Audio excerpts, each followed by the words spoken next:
नमस्कार दोस्तों, मैं हूँ आपका डॉक्टर तेजरा सिंह। कैसे हैं आप स्वस्थ रहिए, हंसते रहिए, मुस्कुराते रहिए। तो दोस्तों, आज हम बात करने वाले हैं एक स्किन डिजीज़ के बारे में, जिसको हम कई नामों से जानते हैं। ये समस्या बहुत कॉमन है दोस्तों। इसको बोलते हैं दाद दिनाई रिंगवर्म, जिनको फंगल और टीनिया भी बोलते हैं। दोस्तों, ये वीडियो लंबा होने वाला है, क्योंकि इस वीडियो में मेरी प्रैक्टिस का एक्सपीरियंस शेयर करूँगा। इससे आपको इस बीमारी के बारे में पूरी जानकारी मिल सके। तो दोस्तों, इस बीमारी के मैंने हज़ारों पेशेंट देख चुका हूँ, और अभी भी सबसे ज़्यादा इस बीमारी के पेशेंट अभी भी देखता हूँ। इसकी वजह है कि यह बीमारी कॉन्टैक्ट से एक से दूसरे को बहुत तेज़ी से फैलती है। हज़ारों पेशेंट्स होम्योपैथी से ठीक हो चुके हैं, और बहुत पेशेंट अभी ठीक हो रहे हैं।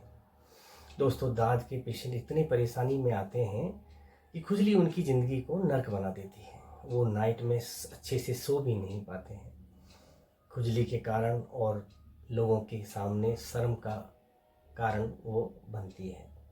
ये बीमारी किसी को एक हफ्ते से है, किसी को एक महीने से, किसी को ये समस्या सालों से है।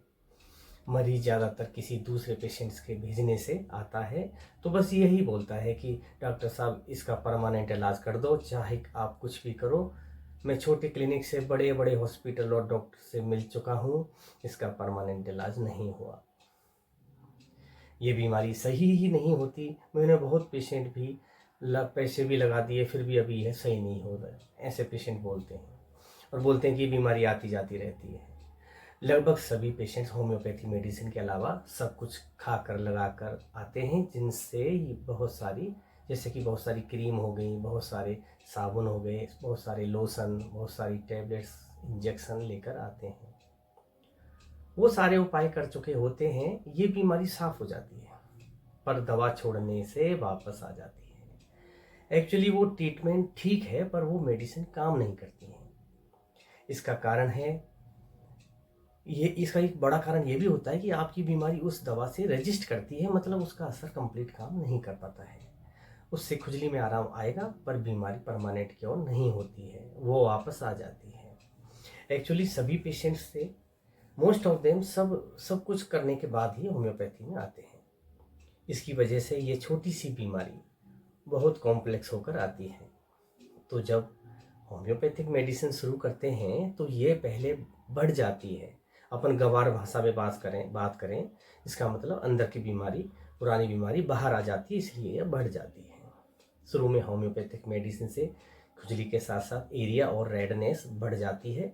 फिर धीरे धीरे स्किन ब्लैक काली हो जाती है। फिर धीरे धीरे उस कालेपन का साफ होना शुरू होता है, और इसके साथ साथ खुजली भी कम होने लगती है। ऐसे होते होते निशान के साथ साथ इचिंग, खुजली कंप्लीट परमानेंट सही हो जाती है। इसमें खुजली पर तुरंत काम करने की ऐसी कोई फास्ट मेडिसिन नहीं है। पहले बीमारी सही होने लगेगी, उसके साथ ही खुजली में आराम मिलना शुरू होगा, तभी यह परमानेंट सही होगी। क्योंकि बीमारी से खुजली है, खुजली से बीमारी नहीं है। इसलिए पेशेंट्स धैर्य के साथ दवा लेते हैं और परमानेंट सही होकर जाते हैं। इसमें ज़्यादातर खुजली रात को या पसीने और गर्मी में या कपड़े चेंज करते समय होती है। गर्मियों में यह बीमारी सबसे ज़्यादा परेशान करती है, जिसका कारण है पसीना। इसलिए जिनका काम पसीने या हीट का है, उनमें बीमारी सही होने में टाइम ज़्यादा लगाती है। इसमें गोल या नक्शे जैसे आकार के लाल लाल चकत्ते बन जाते हैं, जिसके किनारे आगे फैलते हैं, बढ़ते रहते हैं। यह ज़्यादातर स्टार्टिंग में जांग, जिसको ग्रोइंस एरिया बोलते हैं, से शुरू होती है, फिर धीरे धीरे पूरे शरीर में धीरे धीरे फैल जाती है। तो दोस्तों, शुरू करते हैं इस वीडियो को। तो दाद रिंगवर्म एक आम अत्यंत संक्रामक स्किन डिजीज है, मतलब फैलने वाली डिजीज है, जिसमें त्वचा पर लाल रंग के छल्ले, रिंग शेप और नक्शेनुमा चकत्ते हो जाते हैं। ये चकत्ते शरीर में कहीं भी हो सकते हैं। सिर, फेस, लेग, नेक, बैठने की जगह है, पैर, कमर, पेट, जांग के बीच के हिस्से कॉमन है। यह फंगस द्वारा होने वाला त्वचा का संक्रमण है। दाद या रिंगवर्म कैसे होता है? तो दाद रिंगवर्म लोगों के बीच सीधे त्वचा के संपर्क से और उनका सामान जैसे तौलिया, बालों की कंघी और बिस्तर साझा करने से फैलता है। तो पालतू जानवरों जैसे कुत्ते, बिल्लियाँ, इनको दाद है तो उनके कांटेक्ट में आने से भी ये रोग फैलता है। यह एक आम समस्या है। रिंगवर्म से किसी भी उम्र का व्यक्ति प्रभावित इफेक्टिव हो सकता है। तो इसके कितने टाइप्स होते हैं, जैसे कि स्काल्प रिंगवर्म, सिर का दाद।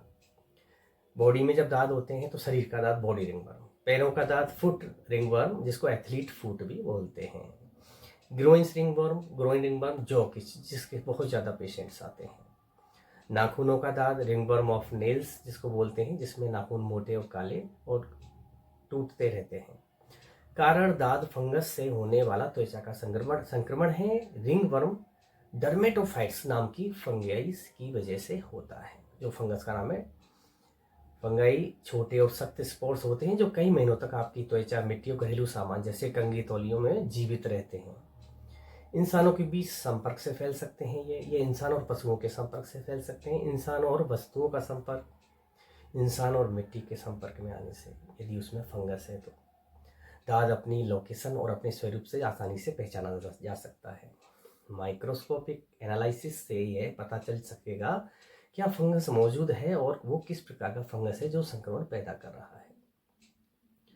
तो होम्योपैथिक मेडिसिन के साथ साथ आप दाद से संक्रमित त्वचा को रोज नॉर्मल साबुन से नहाएं धोएं और उसे पूरी तरह सुखाएं और दिन में 2 से 3 बार केवल नारियल का कोकोनट ऑयल लगाएं, केवल नारियल का तेल। सभी तरह की क्रीम्स, लोशन, खुजली वाला साबुन सभी को बंद कर दें। केवल नॉर्मल साबुन, जो नॉर्मल सभी नहाते हैं ऐसे साबुन से नहाएं और उसके बाद सुखाकर नारियल का तेल या ऑयल लगा लें। जिन्होंने साबुन बंद कर दिया है वो साबुन से नहाना शुरू करें, क्योंकि सफाई भी बहुत ज़रूरी है।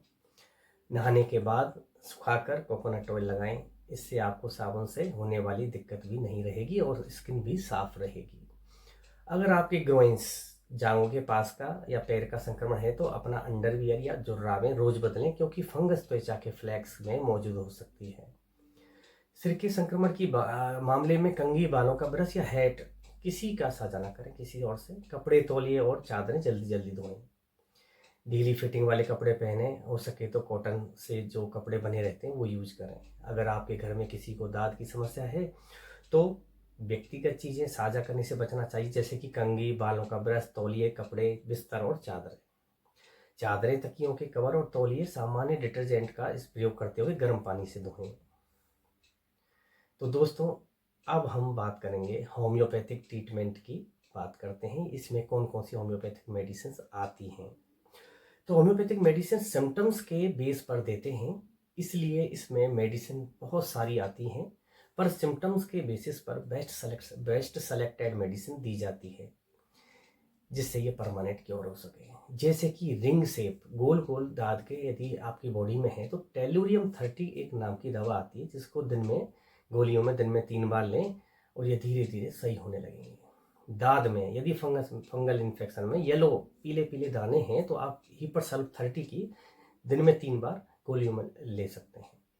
शरीर के खुले हिस्से में दाद है तो आप आर्स, नेट्रम आर्स 30 यूज करें। नेल्स के फंगस में दोस्तों एक बहुत अच्छी मेडिसिन है ग्रेफाइटिस 30, इसका दिन में 1 बार यूज लें। सिर के दाद में मेजिरियम 30 दिन में 2 बार लें। यदि बॉडी में सभी जगह दाद है तो सिप या 200 दिन में 3 बार लें। मेडिसिन की लिस्ट बहुत लंबी है दोस्तों, इसलिए आपको इस बीमारी से 100% परमानेंट इलाज चाहिए तो आप होम्योपैथिक मेडिसिन लें। आप मेरे से बेझिझक कंसल्ट कर सकते हैं, अपनी समस्या बता सकते हैं। कंसल्टेशन फ्री है, केवल मेडिसिन के कुछ मामूली चार्जेस हैं। आप कहीं भी हो, आप मेरे नंबर पर या कमेंट से मेरे से संपर्क कर सकते हैं। तो दोस्तों, आज इस वीडियो को यहीं एंड करते हैं, फिर मिलते हैं एक नई वीडियो में। Bye bye.